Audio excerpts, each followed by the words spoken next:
Hello, everyone. This is for discussion 2 for week 2, and this discussion about the 5-work plan versus the IEP. So this week, it asked us to kind of talk about the differences between IEP and the 504 plan. So something I noticed about the 504 plan compared to the IEP is that 504 plan are for students who doesn't qualify for the IEP, and these are students who just need some accommodations to their learning needs. These students doesn't need no specialized instruction to access their education. They just need some accommodations to help support support them to further their education. While students with IEP under the IDEA is students who need Special Education Services Act. So these students actually need special instructions to access their education. So you could say that these students are more severe than students under the 504 plan. And this week we have a couple of questions to follow through.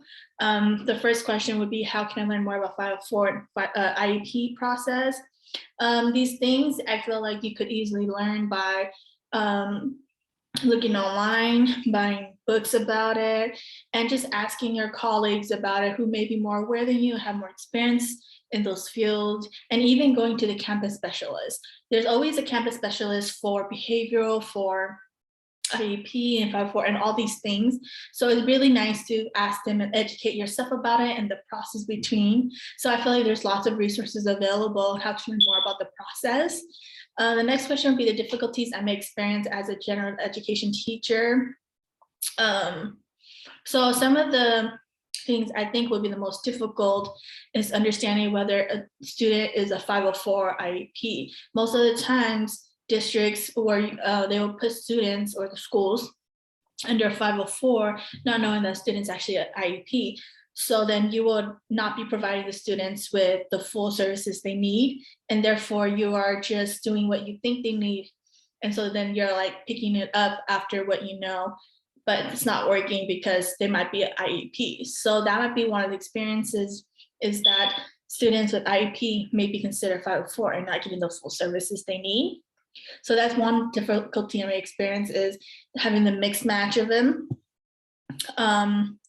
Another one for that would be also to positively work along with their accommodations. If it works with the class, doesn't work with that student, without having to always just take the student out of their environment and making them feel like they always have to leave when something's around. So just be working with that and making them feel that it's a whole part of the class when they're under a 504 plan. So that's the struggle that I might face when working with a student like that. The last question would be, what would I do if I disagree with an IEP team member's opinion? And on that, it's just being respectful towards their opinion, asking them to clarify it. Maybe I took it in a different perspective than how they explained it in their initial thought. So I would ask them to explain their thought process on their opinion, so I could gain a further understanding on what the thought process were.